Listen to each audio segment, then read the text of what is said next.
Pada episode kali ini dilanjutkan lagi dengan melihat ini, Xiao Yan juga menyingkirkan avatarnya, dan kemudian melihat formasi di depannya dan bergumam pada dirinya sendiri.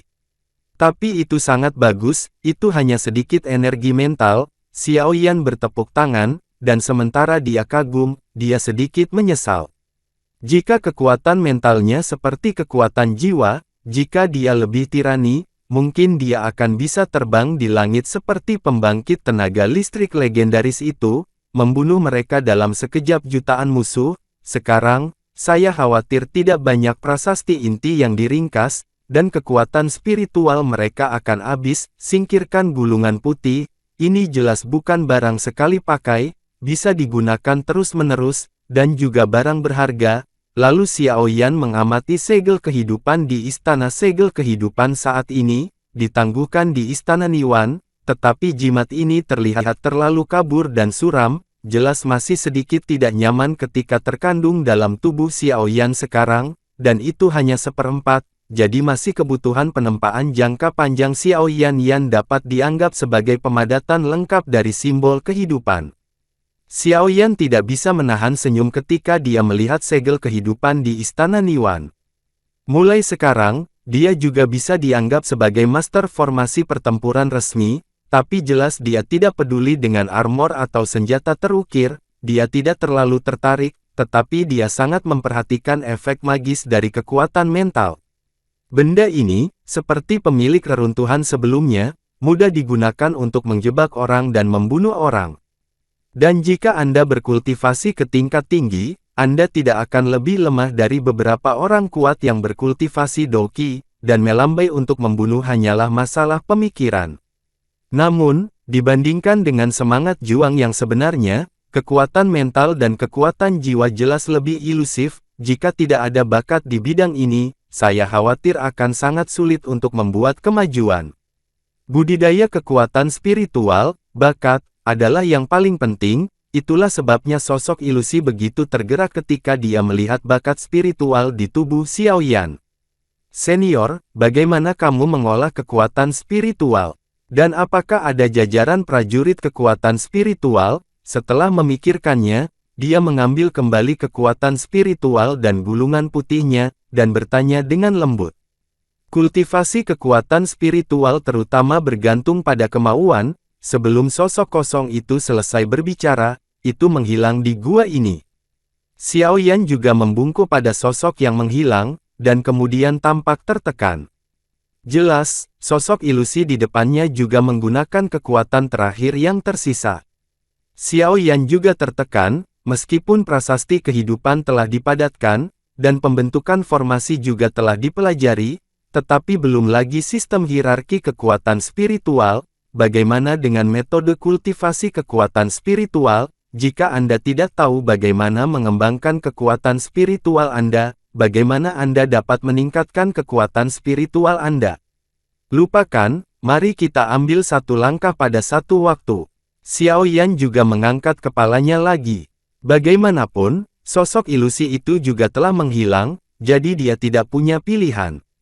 Sejak dia datang ke Dou di kontinen, dia merasa diganggu, tetapi tidak akan seperti ini mulai sekarang, karena Xiao Yan juga akrab dengan Dou di kontinen akhir-akhir ini, dan dia menghormati yang kuat seperti benua Doqi, jadi tidak ada yang perlu ditakuti.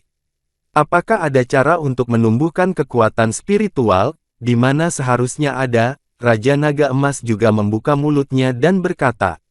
Dari saat sosok ilusi muncul barusan, Raja Naga Emas, tuannya, tampak tenggelam dalam pikiran dan memikirkan sesuatu. Tuan, apakah Anda baik-baik saja? Hal-hal kecil ini secara alami tidak bisa lepas dari mata Xiao Yan. Tidak apa-apa, karena semuanya sudah ditangani, maka utusan dari Suan Santian akan datang menjemputnya. Raja Naga Emas juga berkata, Tuan, di mana Anda baru saja mengatakan cara mengolah kekuatan spiritual? Xiao Yan juga bertanya dengan penuh semangat. Jelas, daya tarik master formasi pertempuran ini benar-benar tidak kecil. Bayangkan saja, selama pertempuran, dia tiba-tiba mengepung musuh. Formasi, untuk menutupi fusi Xiao Yan dari lotus pemusnahan, ini adalah, paviliun dupa pembakaran, dunia ini sangat besar, dan ada begitu banyak sekte kultivasi, yang tidak ada habisnya. Setiap sekte memiliki esensinya dan layak untuk dipelajari. Tetapi karena ribuan sekte, pandangan sekte semakin dalam, dan banyak sekte saling bermusuhan, membuat banyak sekte tertinggal. Paviliun Fenxiang adalah kekuatan terpisah di benua Xuanling, dan kekuatannya tidak perlu dipertanyakan lagi. Ini adalah tempat paling aneh di benua Xuanling, karena siswa yang direkrutnya dibagi menjadi dua jenis, satu adalah mereka yang mengolah douqi, dan lainnya adalah siswa biasa, yang mengkhususkan diri dalam mendidik orang dan sastra.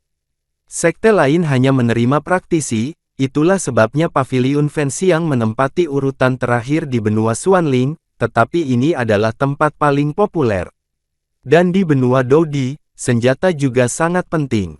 Ada 4 jenis senjata di benua Doudi, yaitu artefak ilahi, artefak abadi, artefak spiritual, dan artefak fana.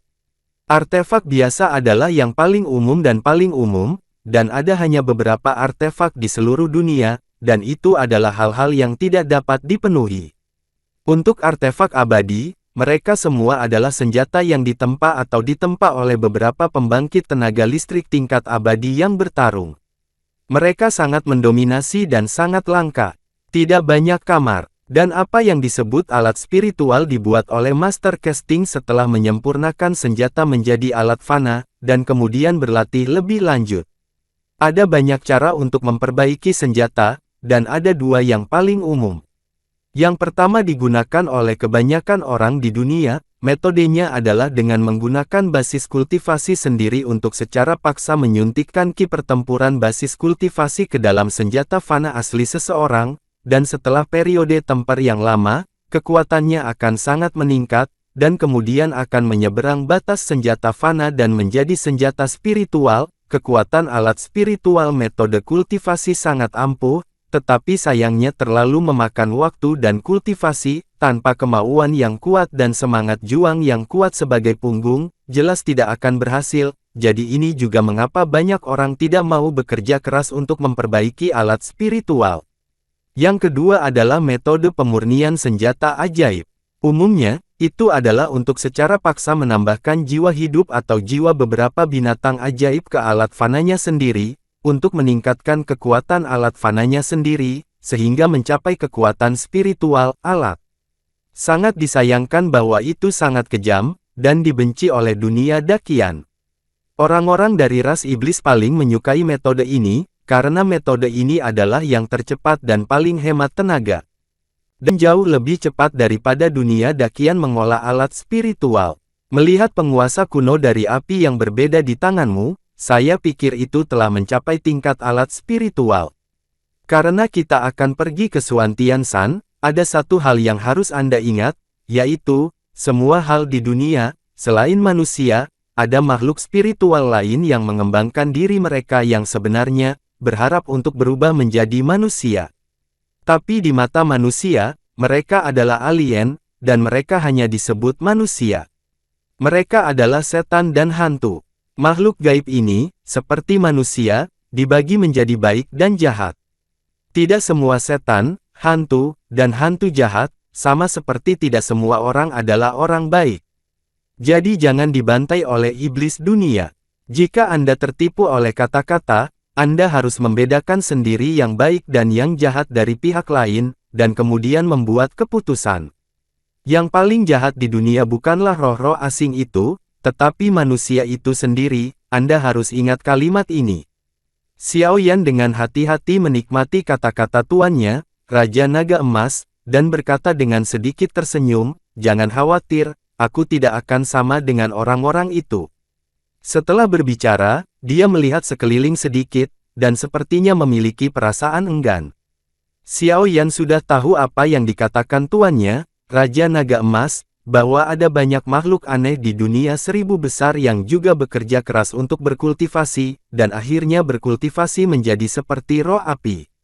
Dan api suci yang saya sebutkan juga memiliki hubungan tertentu dengan paviliun dupa pembakaran ini.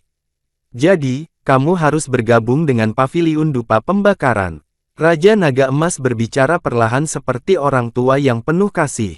Wen Yan, Xiao Yan juga mengecilkan pupil matanya, dan kemudian menatap tuannya, Raja Naga Emas, dengan mata berapi-api. Sejak datang ke Dou di kontinen, selain melihat kekuatan api suci pada wanita King Lian di reruntuhan, Xiao Yan belum pernah melihat api suci, dan tidak ada berita sama sekali. Sekarang tuannya, Raja Naga Emas, telah mengungkapkan jejak api suci, itu jauh lebih sederhana daripada Xiao Yan mencari jarum di tumpukan jerami. Xiao Yan menjadi semakin yakin dengan api suci pada wanita King Lian. Pasti ada beberapa rahasia yang tidak diketahui antara api aneh di tubuhnya dan api suci. Tentu saja, rahasia ini hanya dapat ditemukan oleh Xiao Yan sendiri.